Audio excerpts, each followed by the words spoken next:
गाजर के इन कटे हुए टुकड़ों को फेंकिए मत। इन्हें 3 टूथपिक्स पर रखकर 1 कप में पानी डाल दीजिए। अगले दिन देखा गया कि गाजर ने पानी को सोखना शुरू कर दिया। जैसे जैसे पानी का स्तर कम होता जाता है, ऊपर की तरफ छोटे छोटे छेद बनते हैं। फिर धीरे धीरे नई पत्तियां बहुत तेजी से निकलने लगती हैं। ऊपर की शाखाएं जितनी बढ़ती हैं, उतनी ही बड़ी होती जाती हैं। इस भाप जैसे प्रभाव, स्टीमिंग इफेक्ट की वजह से गाजर पानी को और तेजी से सोखती है। इस समय बार बार पानी डालना जरूरी होता है ताकि नीचे का हिस्सा पानी में डूबा रहे। इस तरह पानी में गाजर उगाना काफी दिलचस्प है, लेकिन सवाल यह है कि अगर इसे मिट्टी में लगाया जाए तो क्या गाजर उग सकती है? लगभग 20 दिन बाद गाजर में कुछ सफेद जड़ें निकलने लगीं। फिर इसे पोषक तत्वों से भरी मिट्टी वाले एक पारदर्शी गमले में लगा दिया गया। इससे पौधे के नीचे के हिस्से की ग्रोथ आसानी से देखी जा सकती है। गाजर का ऊपरी हिस्सा मिट्टी में लगते ही जैसे उसे महसूस हो गया। कुछ ही दिनों में कई जड़ें चारों तरफ फैलने लगीं। यह जड़ प्रणाली मिट्टी में एक मजबूत नेटवर्क बना रही थी। जड़ें केवल पौधे को सहारा ही नहीं देती, बल्कि उसे जरूरी पोषक तत्व भी प्रदान करती हैं। इस समय पौधा तेजी से बढ़ने की अवस्था में आ चुका होता है। नई शाखाएं लगातार बढ़ती रहती हैं, लेकिन नीचे का गाजर वाला हिस्सा दिखाई नहीं देता। आखिरकार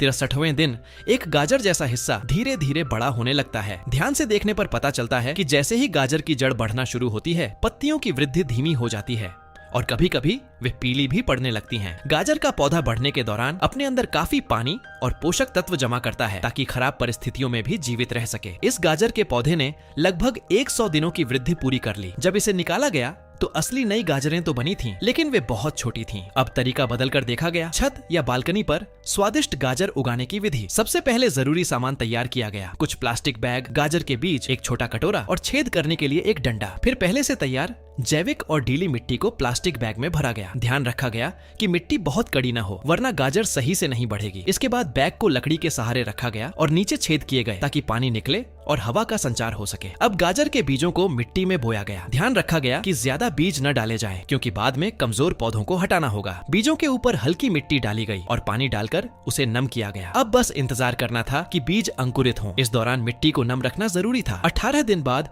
छोटे छोटे पौधे निकल आए। अब कमजोर पौधों को हटाकर सिर्फ 5 से 6 मजबूत पौधे छोड़े गए। 35 दिन बाद पौधे काफी बड़े हो गए और तेजी से बढ़ने लगे। 43 दिन के आसपास हल्की खाद और अतिरिक्त मिट्टी डाली गई ताकि जड़ों को अधिक जगह मिल सके और गाजर बाहर न निकले। 55 दिन बाद पौधे अपनी सबसे अच्छी स्थिति में पहुंच गए और बहुत स्वस्थ दिखने लगे। 79 दिन बाद प्लास्टिक बैग की मिट्टी में दरारें आने लगीं और पत्तियां थोड़ी पीली दिखने लगीं, लेकिन गाजर अभी भी पूरी तरह तैयार नहीं हुई थी। कुछ और दिनों के बाद लगभग 90 दिन पर आखिरकार फसल तैयार हो गई। अब आप अपने बच्चों के साथ गाजर उखाड़ने का मजा ले सकते हैं। भले ही ये गाजर बाजार जितनी बड़ी ना हो, लेकिन ये ज्यादा ताजी और स्वादिष्ट होती है। अब आप मुझे लाइक, सब्सक्राइब करके कमेंट में बताइए कि अगला पौधा कौन सा उगाऊं।